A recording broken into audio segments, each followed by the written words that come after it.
Mesdames, Messieurs, bonsoir une fois de plus. Merci et bienvenue sur Ziana TV, la chaîne de la diaspora. Le Mbonguisho fait sa rentrée ici à Paris avec un invité qui nous vient du Congo-Brazzaville, précisément de Pointe-Noire. C'est une individualité politique, analyste des comportements socio-économiques et il est l'initiateur de la troisième voie. Mesdames, Messieurs, recevez avec moi Monsieur Serge Gouakamabe. Serge Gouakamabe, bonsoir. Bonsoir, Monsieur Makosso. Merci d'avoir accepté notre invitation. Nous savons que vous êtes de passage, vous êtes installé du côté de Pointe-Noire précisément. Et là, en passant par Paris, c'est une occasion pour nous de vous recevoir et merci d'avoir accepté cette invitation. C'est moi qui vous remercie d'avance.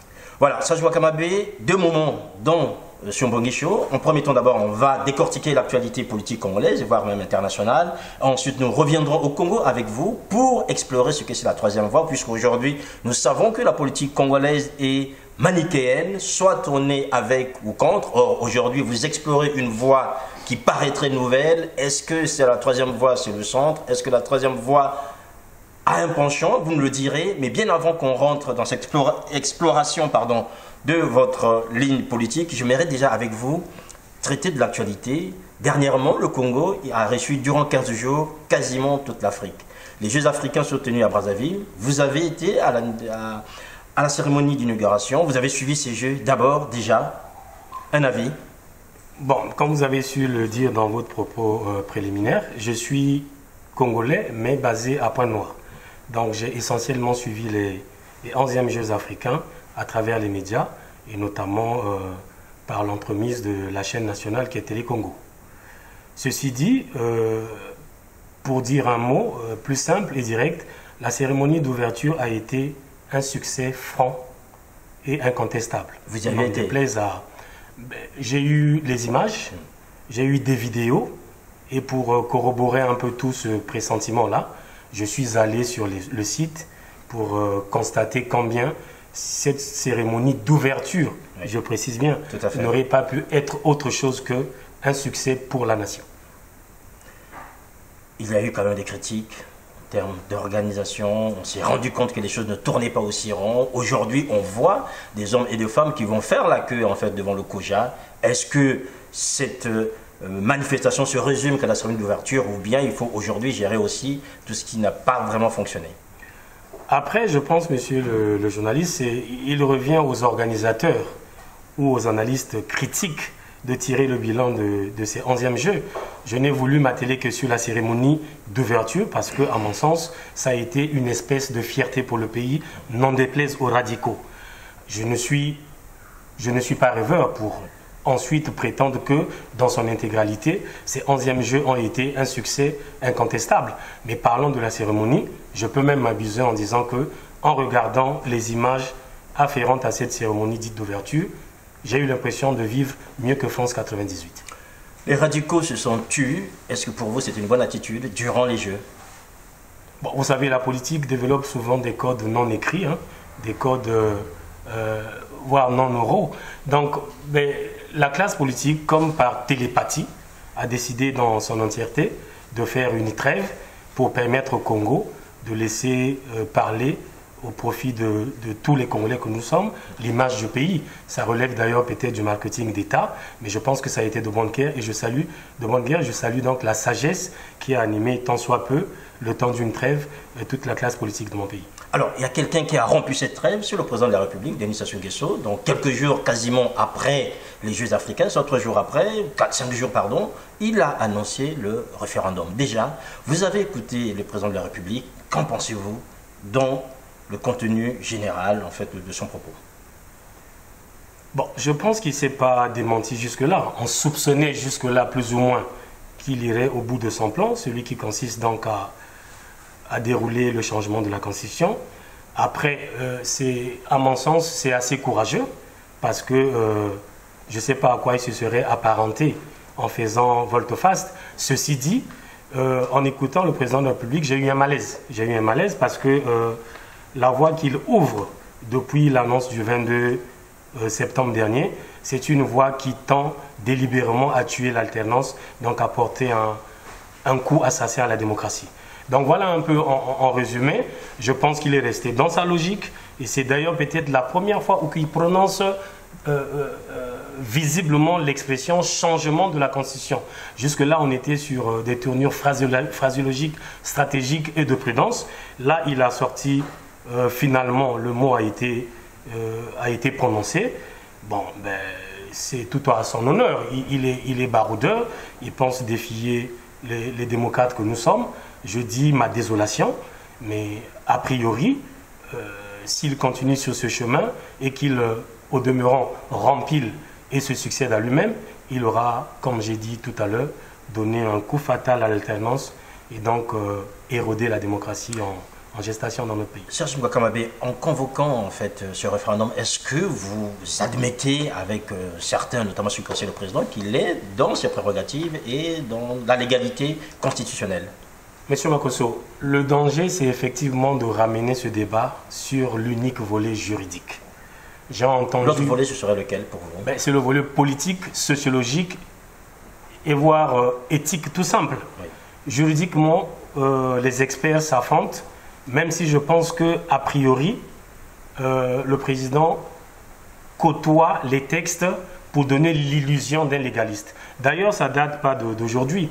Le président et sa formation politique mère, donc le PCT, pour ne pas la citer cette formation, depuis un certain temps, chevauche avec la loi pour donner l'impression que leur dessein devra être orchestré dans le strict respect de la loi. Mais nous ne sommes pas dupes. Le minimum de connaissances que nous avons nous éclaire en disant que ce référendum peut être tout sauf une voie juridique normale. Et sur le plan politique? Sur le plan politique, bon, même c'est désormais ex-allié, je peux le citer, hein, comme Boao oui. A déjà eu à démontrer que le changement délibéré de cette constitution, pendant que le président Sassou est encore en pouvoir, serait politiquement explosif. Ok? Mais je ne veux pas me camponner dans cette guéguerre des disciplines du droit.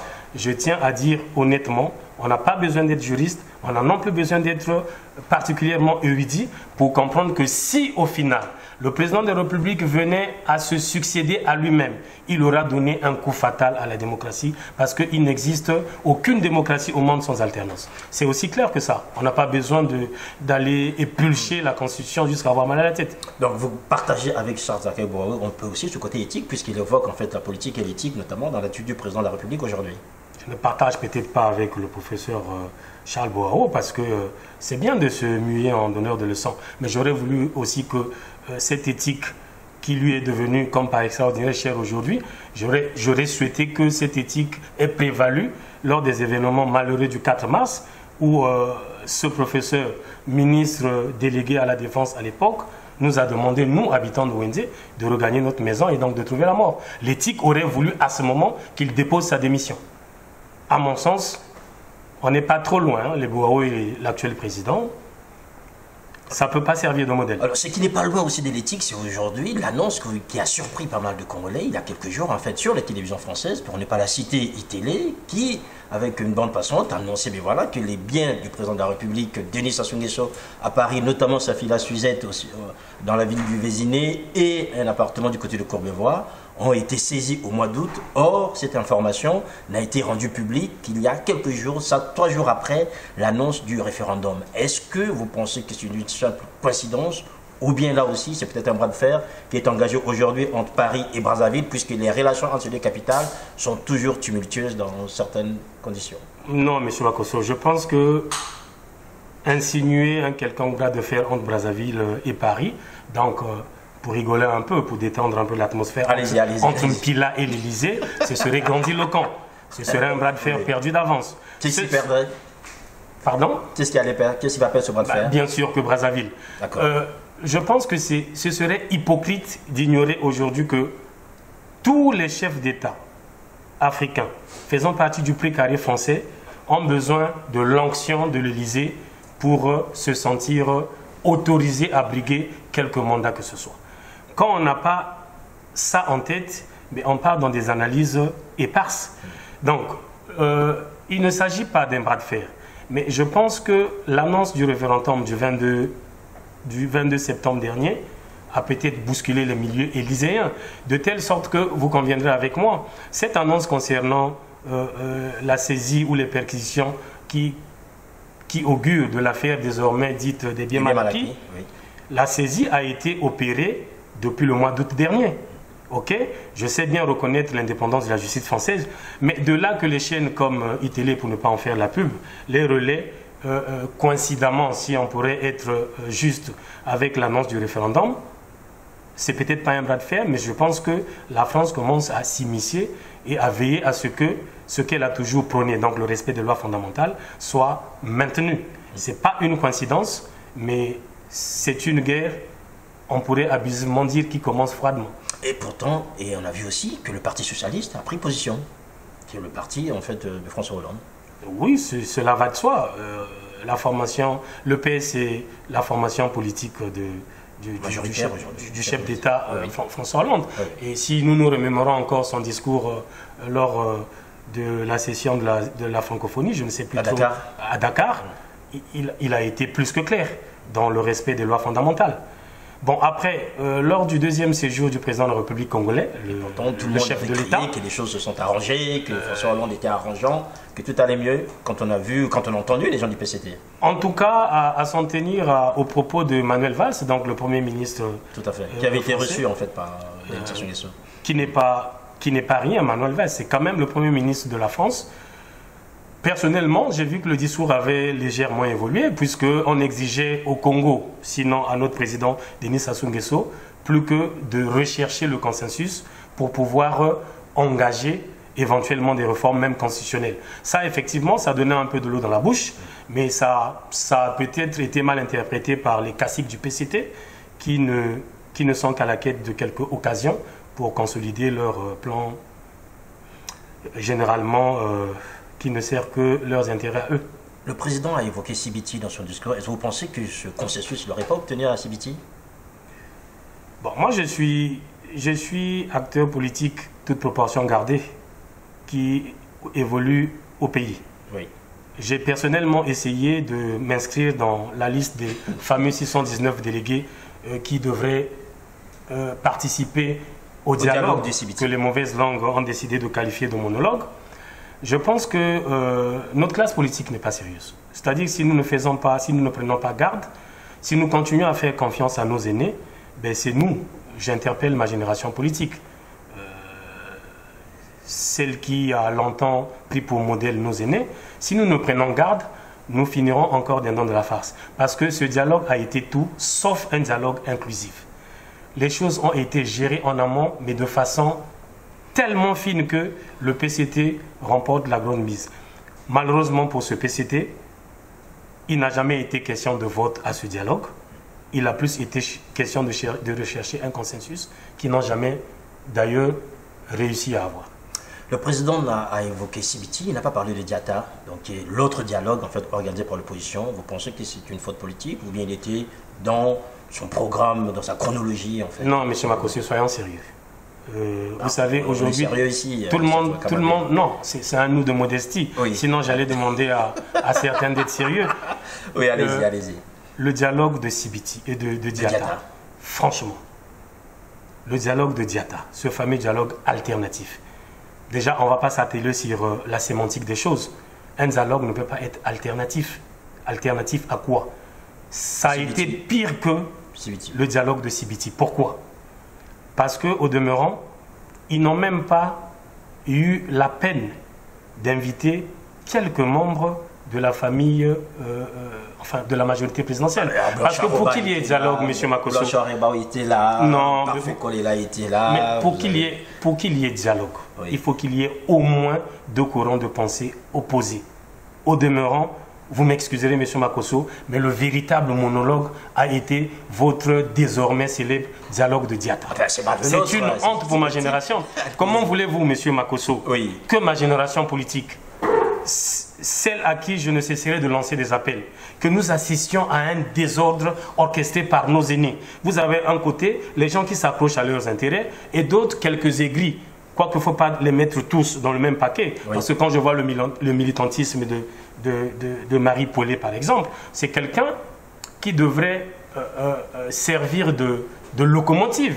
Mais pourquoi aujourd'hui alors ces mêmes aînés-là commencent à l'étouffer en termes de visibilité? J'ai vu qu'il y a d'autres jeunes dedans. J'ai vu mon désirement sympathique adversaire Éric Patrick Mampouya. Pourquoi on ne laisse pas cette jeunesse-là au devant et que nos aînés nous servent de guide, de guidance, voire de conducteur?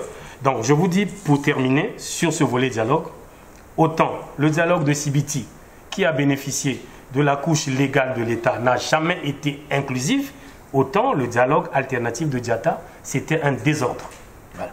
Alors, ceux qui ont organisé ce désordre, comme vous le dites, Serge Ouakamabe, ce sont ceux qui, aujourd'hui, se retrouvent sur le boulevard Alfred Raoul à Brazzaville. Je vais parler de l'opposition, l'IDC et le FROCAD, qui proposent un meeting pour répondre, en fait, à l'annonce du président de la République concernant le référendum. Déjà, est-ce que vous pensez que l'opposition est dans son droit pour contester cet appel et surtout, qu'elle avait tracé une ligne rouge au président de la République dès qu'il annoncerait le référendum, ce serait quasiment le bras de fer?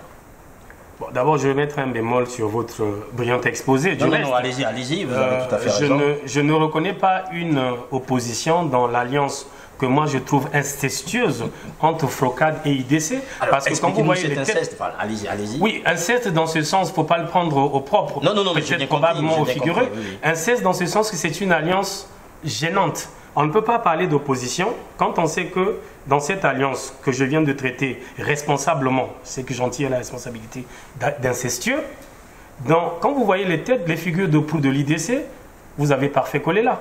Il est encore du MCDDI et je n'ai pas vu souvenance que le MCDDI a brisé ses accords de gouvernance avec le parti au pouvoir. Il y a encore Mounari, je pense, si je m'abuse, qui vient à peine d'être débarqué du gouvernement. Et il y a surtout Oba Blanchard, c'est ça? Blanchard Oba, qui est du MSD, c'est ça? MSD, qui est un parti de la majorité présidentielle. Donc, c'est juste pour dire qu'on ne peut pas parler d'opposition en mettant en avant cette alliance incestueuse. Ceci dit, si les uns et les autres ont jugé d'une certaine valeur ajoutée en se mettant ensemble et barrer la voie à ce référendum qui risque de nous conduire, je pense que c'est vraiment un risque palpable de nous emmener à la violation de l'alternance et de la démocratie. Je suis de tout cœur avec eux. Mais je ne me reconnais pas, moi, qui revendique une certaine opposition, que cette alliance FROCAD-IDC soit conçue comme une opposition. Non, je pense que c'est une alliance de circonstances, quoique de bonne guerre, pour faire front et donc gagner en valeur ajoutée pour barrer la route au coup d'État constitutionnel qui se faufile. Donc si je comprends bien, Serge Ouakamabe, vous apportez votre soutien à ce meeting qui se tient aujourd'hui, 27 septembre, à Brazzaville. Je pense que quand on est républicain, quelles que soient nos différences, il faut bien se dresser derrière cette alliance de circonstances tant que, au bout de ces ententes, on pourrait barrer la voie à un mandat supplémentaire, troisième ou nouveau, vous appelez ça comme vous voulez, du président Sassou. Donc ça signifie pour vous aujourd'hui, Okombi Salissa, Parfait Kolela, Madame Mounari et encore Blanchard Oba ont aujourd'hui quasiment une onction pour accompagner cette opposition afin de barrer cette route en fait aujourd'hui. Non, mais ça paraîtrait indigne qu'eux ils accompagnent l'opposition. Disons que on a besoin d'eux pour gagner en termes numériques, oui, qu'il y ait du monde et davantage d'aura. En dépit de leur passif. En dépit de leur passif. C'est pour ça que j'appelle ça accord circonstanciel. Ah, voilà, c'est ça. Une fois qu'on a réussi à sauver la démocratie, il faudrait que nous nous réglions nos comptes. Donc, ceux qui sont tributaires du bilan calamiteux de ce pays ne peuvent pas aujourd'hui s'ériger en donneur de leçons. Et dans cet éventail, excusez-moi, je mettrai le professeur Zakari Bouao, parce que pour moi, c'est des gens, aujourd'hui, si on fait le bilan du président Sassou, il y en a qui abusent un peu en disant 30 ans, en oubliant et 32 ans, en oubliant qu'il y a quand même eu 5 ans de gestion du président congolais démocratiquement élu. Donc, quand vous citez ces gens-là, le ministre Okombi, le ministre Zakari, Oba Blanchard, la ministre Mounari, le ministre Parfait Kolela, ils ont des comptes à nous rendre dans le bilan de l'actuel président de la République. Je suis désolé, mais n'attisons pas le feu. Gagnons ce premier défi, celui de gagner l'alternance. Ensuite, demandons des comptes à tous ceux qui, de loin ou de près, encore en l'occurrence ceux-là, ils ont de très près d'ailleurs participé au désastre économique. Il y a encore quelques mais voilà, donc voilà, soyons lucides. Hein. Voilà. Alors, cette lucidité, Serge Ouakamabe, j'espère que vous allez l'avoir aujourd'hui, notamment en abordant la question de la diaspora. Vous êtes très actif sur les réseaux sociaux. Déjà, quelle est votre perception de la diaspora congolaise avant qu'on puisse rentrer dans certaines catégories, puisque on vous sent sur les réseaux quand même assez ferme, assez dur avec cette diaspora qui se cherche et qui a besoin de donner toute sa part pour que ce pays puisse C'est donc avancer. un avantage d'être à la fois sur le terrain et sur les réseaux sociaux, d'être en un peu l'atmosphère. Mais ceci dit, ce serait maladroit de confiner ce que vous appelez vous diaspora, parce qu'à mon sens, une diaspora doit être au minimum structurée, organisée, voire symboliquement hiérarchisée. Après, une fois qu'on a dit ça, on peut segmenter la diaspora en diaspora politique, en diaspora culturelle et sociale, et puis en diaspora, j'ai envie de dire, la diaspora des aigris. Ceux qui, une fois plus aux affaires, se muent systématiquement en opposants radicaux. C'est dommageable. Maintenant, le premier reproche que je fais à la diaspora, c'est le manque d'organisation. Parce que, qui devrait organiser la diaspora, Serge Wakamba? mais vous devriez vous auto-organiser, monsieur Sirmakosso. Vous devez vous auto-organiser. La diaspora congolaise, essentiellement celle de France, est pétrie de talent. J'en ai eu les preuves personnellement parce que je discute quand même de temps à autre avec des amis de la diaspora. La diaspora, pris de façon éparse, est pétrie de talent. Et le seul reproche, sinon le principal que je ferai à cette diaspora, c'est le fait de ne pas avoir les moyens de canaliser toutes ces énergies et converger vers une voie qui pourrait faire ressortir un impact au niveau du pays. Je vais vous faire mal. Et je sais que comme vous avez balancé l'émission, je ne vais pas être épargné. Excusez-moi, aujourd'hui, si on doit évaluer l'impact de la diaspora politique au niveau de la politique congolaise de tous les jours, excusez-moi, mais cet impact est nul. Cet impact est zéro. Alors que vous avez tant de richesses, surtout avec les nouvelles valeurs que vous avez acquises au sein des États réellement démocratiques comme la France, je vous en passe les meilleurs. Mais essayez de développer des synergies pour que nous profitions de vos expériences autres que nos apprentissages démocratiques. Pourquoi vous ne commencez pas par trouver des passerelles pour que tout ce que vous entrepreniez ici ait des relais au pays? Sinon, à quoi ça sert de dérouler vos intelligences innombrables sur les réseaux sociaux uniquement? Alors, avant qu'on puisse parler de ces intelligences, je veux juste revenir sur un point, c'est l'organisation. Est-ce que vous pensez que la création au sein du cabinet d'administration Nguesso d'un département des Congolais de l'étranger, c'est déjà une bonne chose qui permet en fait à cette diaspora de s'organiser, éventuellement en partant d'une institution aujourd'hui, puisque tout au Congo passe par la présidence de la République?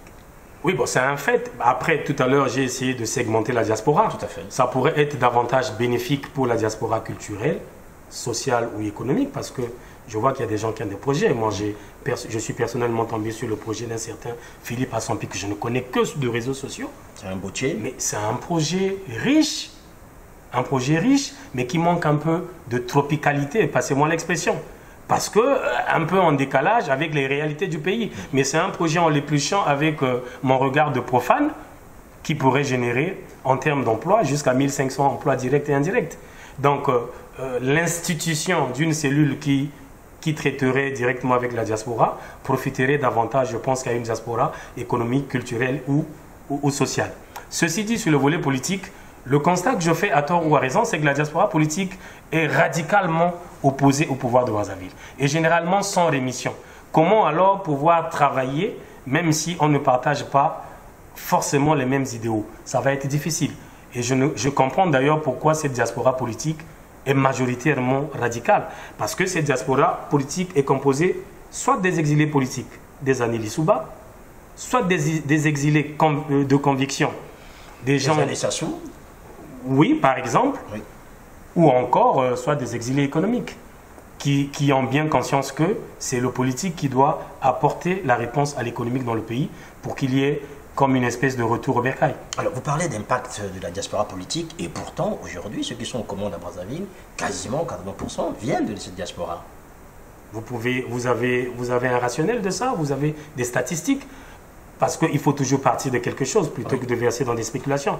Quand je regarde le gouvernement, quand je regarde le gouvernement actuel, et vous me rattraperiez, si vous enlevez l'actuel ministre de la Communication et celui désormais à la culture, ce sont vos seuls représentants. Encore que votre Thierry Mongala était beaucoup plus actif en tant qu'opposant sur les réseaux sociaux, comme quoi Les réseaux sociaux payent.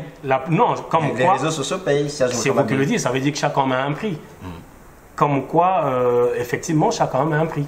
J'ai été à l'époque étonné de voir que Thierry Mongala vienne blanchir un pouvoir qu'il a autant matraqué. Et pour vous, ça c'est cette diaspora en fait que vous ne voulez pas? Oui, c'est une diaspora un peu décevante, mais déjà commencez par vous organiser entre vous-mêmes, essayant de annihiler un peu nos égos. Alors restons sur les réseaux sociaux, ça c'est quand même bien, sur lesquels vous êtes assez actifs. Et est-ce que vous pensez qu'aujourd'hui, cette diaspora qui s'exprime essentiellement à travers les réseaux sociaux, pour vous, n'apporte pas grand-chose dans le débat politique congolais en fait? Ça reste quelque chose pour vous qui est dans les nuages? Vous savez, dans mon métier, il y a une technique très simple qui n'exige pas d'avoir fait des longues études pour l'expérimenter, ça s'appelle l'observation. Quand je sors devant mon modeste portail de Siafoumou à Pointe-Noire, à Mongopoko, où j'habite, je vois 10 personnes et je commence à poser la question s'ils ont accès à Internet. Oui. Généralement, vous tournez autour de 2 et 3%. Ça vous donne quel est le référentiel? C'est qu'il y a à peu près entre 20 et 30% de Congolais qui ont accès quasiment irrégulièrement à Internet. Déjà dans mon quartier, il n'y a pas de cybercafé. Ok? Donc les réseaux sociaux, c'est bien, mais ce n'est pas suffisant. C'est pour ça que je disais dans ma critique tout à l'heure, si en plus la diaspora pouvait créer des passerelles au niveau du pays, vous gagnerez non seulement en visibilité, mais surtout en efficacité. Arrêtez de vous voir trop beau sur les réseaux sociaux. On n'est pas nombreux à vous suivre, Monsieur Makosso. Je suis désolé. Vous-même, je suis très avare en compliments. Mais je vous dis, vous êtes un des meilleurs, sinon le tout meilleur présentateur de Web TV. Mais vous n'avez pas de visibilité au pays, je vous garantis. Donc c'est notre faute en fait. Bah, si vous ne voulez pas vous organiser. C'est notre faute puisque l'Internet du Congo qui était annoncé depuis 2011 par M. Mongala et consorts. Et ça, c'est pas le problème de la diaspora. Je veux dire, c'est pas nous qui faisons en sorte que Internet au Congo ne marche pas. Non, Internet au Congo, on peut dire que ça marche plus ou moins. C'est le débit qui n'est pas bon. Mais pourquoi il n'est pas bon? Mais l'accès à Internet est cher au Congo. L'accès à Internet.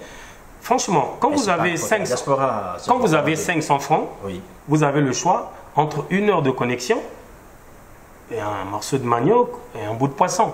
Et vous voyez bien que dans ce cannibalisme, le choix est clair. Moi, j'opterais délibérément pour un bout de poisson, un morceau de manioc, un bout de poisson, si je n'ai pas mangé. Donc, je pense que le coût est encore beaucoup plus élevé comparé à des villes exemplaires comme Kigali, où vous avez quasiment l'Internet, passez-moi l'expression, au fêlé dans toute la ville capitale. Ça, ce serait bien. Donc, cela signifie qu'aujourd'hui, le problème d'Internet au Congo n'est pas du ressort de la diaspora, mais du ressort des autorités congolaises. J'en doute bien, mais n'attendez pas que tout vienne de l'État. Comment voulez-vous en amont comment voulez-vous en amont démanteler un État qui est personne n'a l'intention de démanteler l'État congolais. Non, c'est une expression idiomatique. Démanteler un État qui ne s'assume pas pleinement sur les fondamentaux d'un État. Je ne veux pas vous citer l'eau, l'électricité, les soins de santé, je vous en passe les pires. Mais vous attendiez de cet même État qu'ils s'investissent dans les TIC. C'est quand même osé. Je pense qu'en termes de priorité, essayons de les mettre les unes avant les autres et de façon hiérarchisée. Alors, c'est à vous, diaspora, de trouver les moyens pour être davantage visible. À ce moment-là, l'État peut dormir tranquille. Non, mais bon, essayez de prendre des initiatives au-delà de la latence de l'État, la léthargie de l'État. On peut forcer les choses. Ceux qui ont forcé les choses aujourd'hui, c'est aussi cette frange de la diaspora qui est la diaspora combattante. Après les Quinois, on parle aujourd'hui des combattants du Congo-Brazzaville. La première victime a été le fameux colonel M. Innocent Peya. Ensuite, on a suivi le secrétaire général du PCT, M. Ngolo. Et enfin, on a vu l'ambassade cassée. Nous avons vu des agressions physiques sur certaines personnalités aux aéroports. On a vu aussi tout dernièrement une intrusion au domicile de la première dame, Serge Wakamabé. Est-ce que là, c'est une diaspora qui s'engage, qui est prête d'aller au combat pour vous? Oui, c'est une diaspora qui s'engage, mais sur le chemin de la honte. Pas sur le chemin d'avenir? Non, vraiment, le chemin d'avenir. Vous voulez faire en même temps, du coup, la promotion de votre programme de société cher à notre chef d'État? Non, ce que je dis, non, plus sérieusement, monsieur Makosso. Non, plus sérieusement, allez-y. C'est la diaspora de la honte. Donc, parce que combattants pour vous, Serge Kamabé, c'est la diaspora de la honte. Mais c'est quoi ce mimétisme inopportun? Alors, parlons-en. Allez-y. C'est une inspiration de nos amis du Congo d'en face, la RDC pour ne pas la citer, cette république. Quand on entreprend des actions, M. Makosso, il y a des basiques. On se fixe un objectif, on se donne les moyens, mais à la fin, il faut tirer le bilan. Le bilan que nous réclamons tant de notre président de la République. Mais dans chacun de nos agissements, il faut en tirer les bilans. La RDC, à travers ses désormais célébrissimes combattants, je pense que ça va faire entre 7 et 8 ans qu'ils ont commencé leur combat. Ah oui. Quels sont les résultats probants au niveau de la RDC là-bas? Quels en sont les résultats? Alors, quand nous commençons à agresser physiquement nos compatriotes, jusqu'à aller dégrader un patrimoine d'État tel que notre ambassade, M. Makosso, l'ambassade du Congo à Paris est beaucoup plus utile pour vous-même, diaspora, que pour nous, les blédards. Passez-moi l'expression. Alors, un peu de civisme ne fera du mal à personne. Alors, mon plus grand choc, c'est de voir ces donneurs de leçons sur la toile et de s'apercevoir que très rares sont ceux qui ont dénoncé les violences et la philosophie de ce que d'aucuns clament gaillardement comme combattant. Combattant de quoi?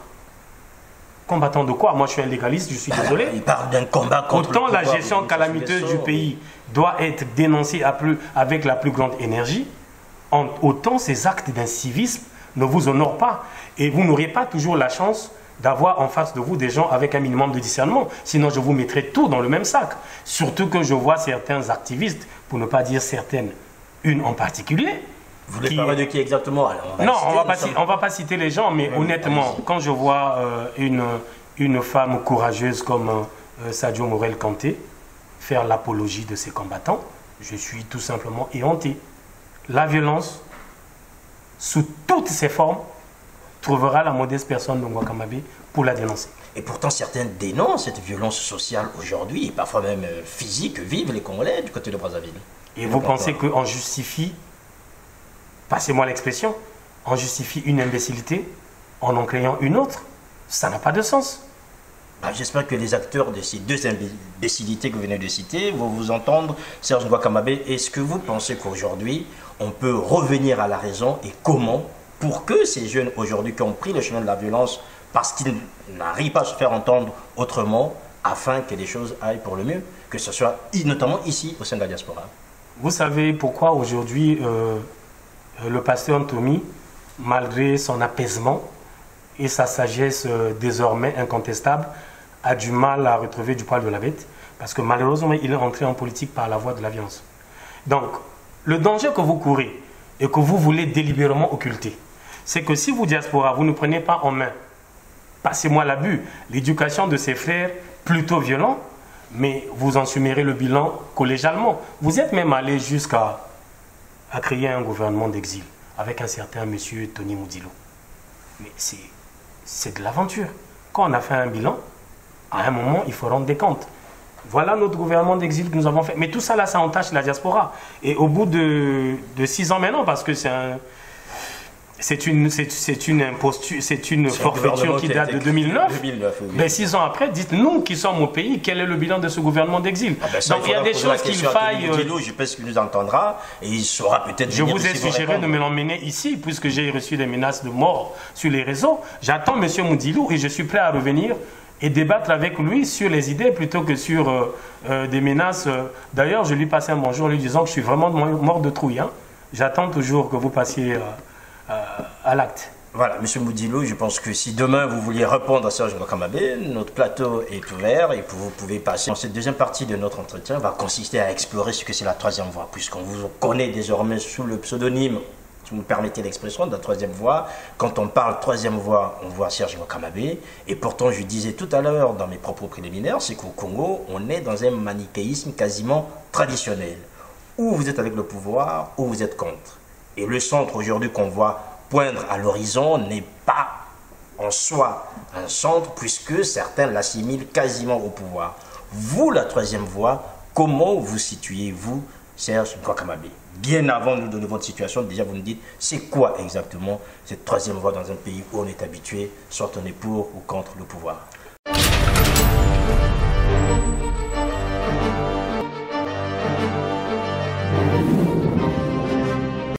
Voilà, mesdames, messieurs, vous êtes toujours sur Ziana TV, la chaîne de la diaspora. Nous entamons maintenant notre deuxième partie avec notre invité, monsieur Serge Ngouakamabé. Serge Ngouakamabé, on vous a entendu explorer avec nous cette première partie de l'émission, l'actualité congolaise, en partant des Jeux africains jusqu'à cette diaspora combattante que vous avez qualifiée de diaspora de la honte. Nous allons maintenant explorer avec vous le chemin politique est le vôtre. Vous avez choisi la troisième voie. Or, nous savons depuis des décennies, quasiment depuis l'indépendance du Congo, que ce pays a toujours fonctionné d'une manière manichéenne. Soit on est pour ou on est contre le pouvoir. Or, aujourd'hui, on connaît le centre au Congo, allié au pouvoir. Vous proposez une troisième voie. Ce serait intéressant d'expliquer aux gens qui nous suivent maintenant, Serge Ngouakamabé, c'est quoi la troisième voie concrètement? Bon, déjà, pour rebondir sur le contenu de votre interpellation, je pense que ma réaction va nous aider à rompre avec les sentiers battus. C'est pas, vous entrevoyez du manichéisme dans la scène politique congolaise, vous voulez qu'on y reste. Non, mais bon. Ceci dit, la troisième voie n'est pas une formation politique. La troisième voie n'est pas un parti politique. La troisième voie n'est pas un courant politique. La troisième voie, c'est simplement... Une nébuleuse, en fait, un peu de tout. Non, c'est tout simplement une initiative citoyenne qui a pris corps en prélude de la crise congolaise. Parce qu'aujourd'hui, tout ce qui se passe aujourd'hui, notamment le meeting de ce dimanche, a pris corps depuis un certain temps, je pense 1 an et demi ou 2, où on sentait bien que la torture de notre loi fondamentale pourrait déboucher à des choses regrettables. Alors la troisième voie, c'est une initiative citoyenne qui concourt au travers des moyens différents à proposer au Congo une alternance par la voie d'une issue pacifique. Parce que qu'est-ce qui se passe? Vous avez bien décrit la scène politique aujourd'hui. Vous avez d'un côté les caciques du pouvoir qui, humainement légitimes, pensent qu'ils ne peuvent pas perdre les privilèges dont ils se surprennent généralement, parce que les privilèges, ils en ont.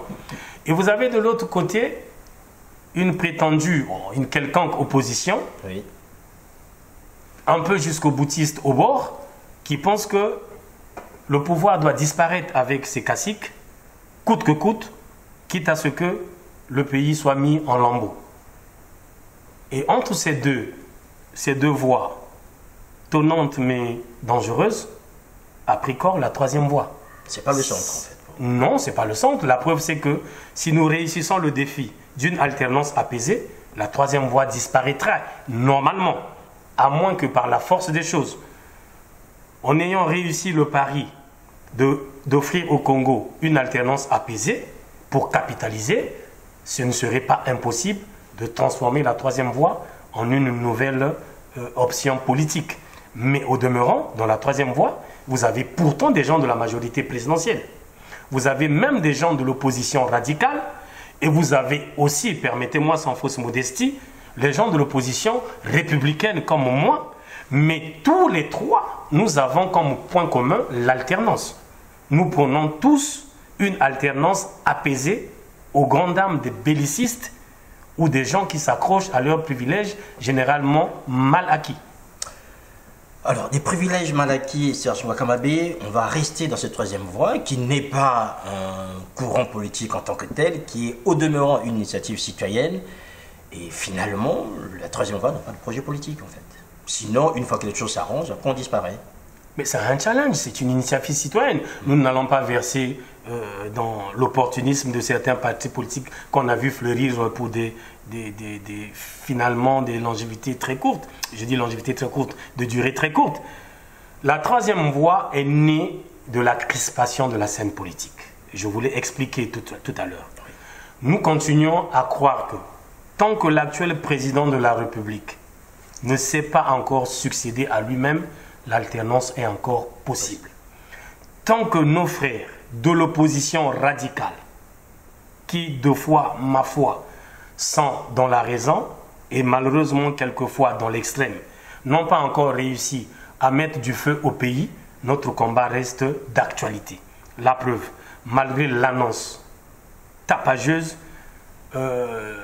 faite par le président de la République pour le référendum et le meeting d'aujourd'hui, à ma connaissance, qui se déroule plutôt bien, le pays n'est pas encore morcelé. Donc la troisième fois a encore toute sa place parce que, figurez-vous, chacun de nous réclame de représenter une portion du peuple, mais effectivement, la portion du peuple que nous prétendons réclamer est bien cette portion qui veut que l'alternance se fasse sans que les gens soient obligés de se rentrer dedans, passez-moi l'expression. Alors, on va être un peu trivial, Serge Nwakamabe. Ce qui signifie concrètement, c'est que la troisième voie, c'est en fait un peu comme l'ONU de la politique congolaise, un peu les casques bleus qui arrivent sur un terrain qui est plus ou moins en difficulté, où on apporte d'autres valeurs qui permettent à ce que les gens puissent se parler ou s'entendre, que les choses finissent bien. Malheureusement, en ce qui concerne l'Afrique, l'ONU, c'est souvent le médecin après la mort. L'ONU attend que l'Afrique se déchire, se détruise pour venir jouer aux pompiers. La troisième voie est au cœur de l'action politique depuis le début de cette crise. Donc, toute proportion gardée. Et par ailleurs, on n'aurait pas le fati de nous comparer à l'ONU.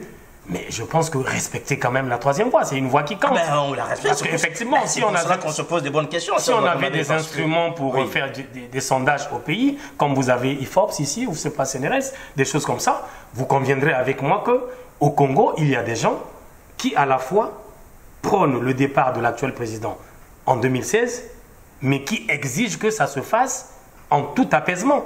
Et pourquoi D'où l'intérêt qu'il rejoigne la troisième voie.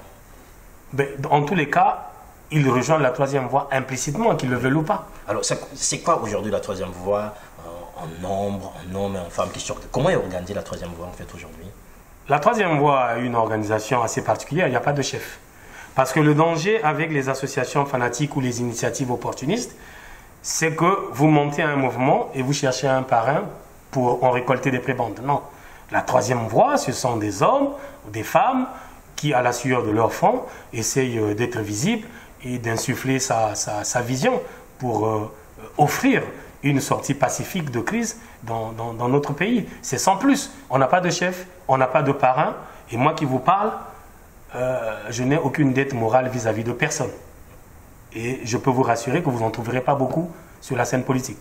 Alors, ce qu'on trouverait beaucoup aujourd'hui sur la scène politique congolaise de Serge Nwakamabe, c'est surtout des hommes et des femmes qui veulent apporter leur pierre à l'édifice. Aujourd'hui, vous, au sein de la troisième voie, vous avez fait une lecture de cette société congolaise, outre ce côté, je veux dire, belliciste et qui a souvent constitué l'univers politique congolais. Quel est aujourd'hui l'autre apport de la troisième voie, en fait, notamment sur le plan social ou encore économique aujourd'hui du pays? Nous ne sommes pas un Moziki. Nous ne sommes pas non plus une association caritative. Nous sommes une initiative politique. Et si nous avions les moyens, si nous le pouvions... Donc à ce moment-là, vous n'avez aucun projet social en fait pour vous? Non, on ne fait pas du social, on fait la politique. Tout le monde crée des associations. On a parlé de la diaspora sociale. Vous êtes bien organisé aussi, vous êtes bien placé, la diaspora, avec vos connexions ici pour trouver des livres, trouver des lits et envoyer au pays. Laissant le social... Et, au fait, chacun devrait s'atteler à exercer dans un domaine où ils le sont le mieux possible. Oui. Donc le social, je pense qu'il y a des compatriotes comme Agnès Ounoumou qui le font d'ailleurs très bien. Vous avez Doriska Munzenze, pour vous en citer davantage. Vous avez Léocadie Mireille Mpindi, chacun dans son métier, qui essaye d'apporter des réponses à d'autres mots qu'il y a au pays. Il n'y a pas que la politique. Donc nous restons politiques pour ne pas nous éparpiller. Voilà. Quelqu'un qui ne s'éparpille pas, quelqu'un qui veut rester politique, c'est M. Serge Nwakamabe, notre invité aujourd'hui, mesdames et messieurs. Serge Nwakamabe, on va avancer avec vous. Aujourd'hui, cette lecture politique qui est la vôtre, on va se projeter avec vous. Comment est-ce que vous envisagez les prochaines années au Congo? Aujourd'hui, vous faites une lecture qui est celle de la troisième voie, au-delà de 2016, jusqu'en 2000. Est-ce que vous vous arrêtez en 2016? Votre lecture s'arrête en 2016. Oui, vous allez un peu plus au-delà. Je ne vous demande pas d'être Madame Soleil, mais tout simplement, aujourd'hui, vous avez quand même une vue sur cette politique. Oui, on en rigole aujourd'hui parce que, bon, on a encore le souffle de vie, on a encore espoir que le président de la République va se surpasser. Mais bien malin celui qui pourra prédire l'avenir du Congo.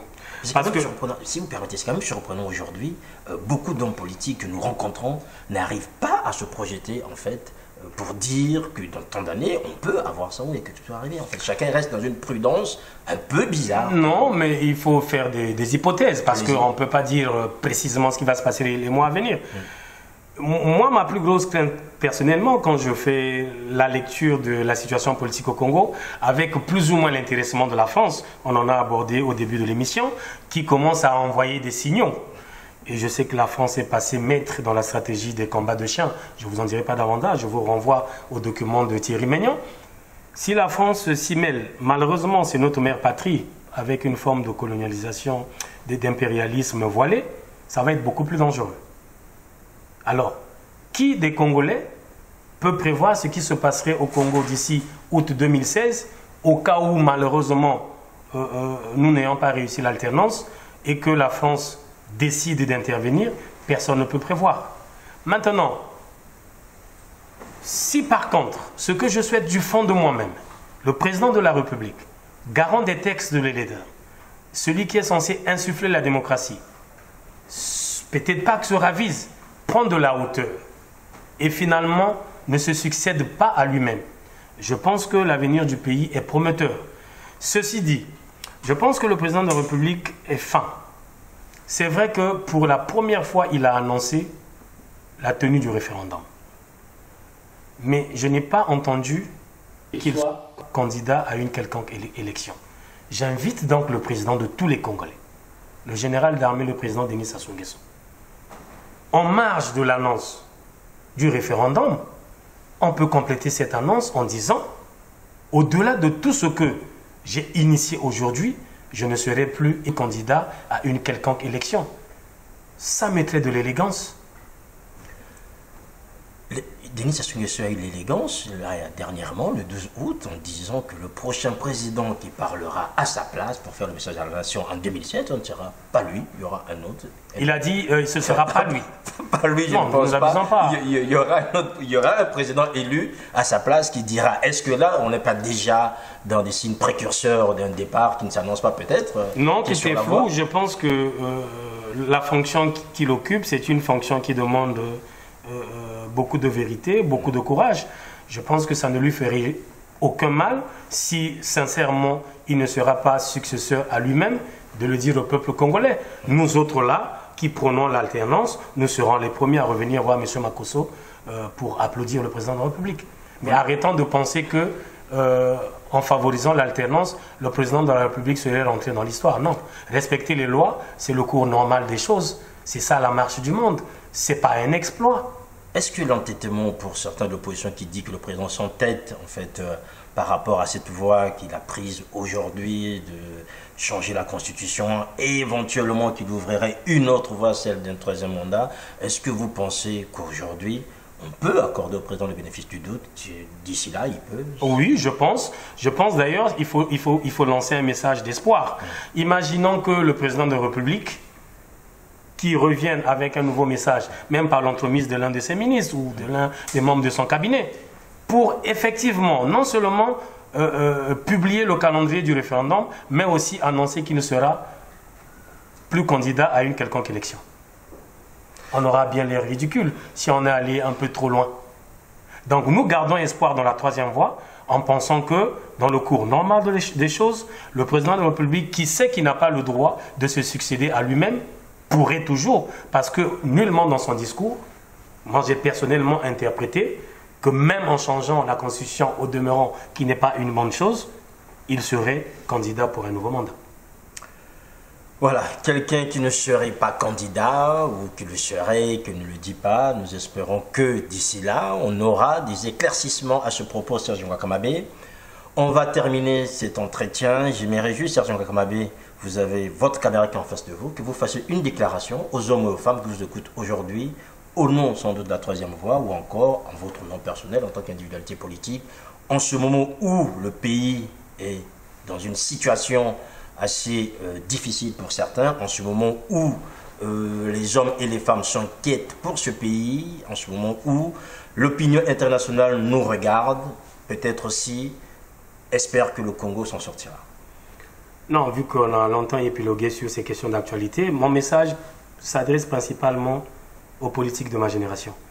J'ai l'impression que nous n'avons pas forcément le même ressenti des choses, mais j'interpelle les politiques de ma génération à être vigilants parce que nos aînés ont brillé par des échecs successifs et aujourd'hui encore, nous devrions cesser d'être à la merci de ces aînés-là. Ils ont fait leur temps, ils ont fait les preuves, ils devraient aujourd'hui nous accompagner et nous montrer le chemin à suivre pour gérer ce pays tout en évitant de passer par les erreurs qu'eux ils ont commises. Ceci dit, je ne sais pas si je serai écouté, mais je lancerai un appel au président de la République, le premier Congolais. Il vous écoutera. Tout le monde. Président, il suit Ziana Celui TV. de tout le monde. Il va vous écouter. De mettre fin à cette tension inutile en annonçant une seule phrase, qu'il ne sera pas candidat à une quelconque élection à partir de la fin de son mandat. Vous verrez que tout ce tohu-bohu, toute cette agitation disparaîtra et nous gagnerons chacun nos rangs et on verra désormais qui représente quoi, qui vaut quoi et qui a fait quoi pour ce pays.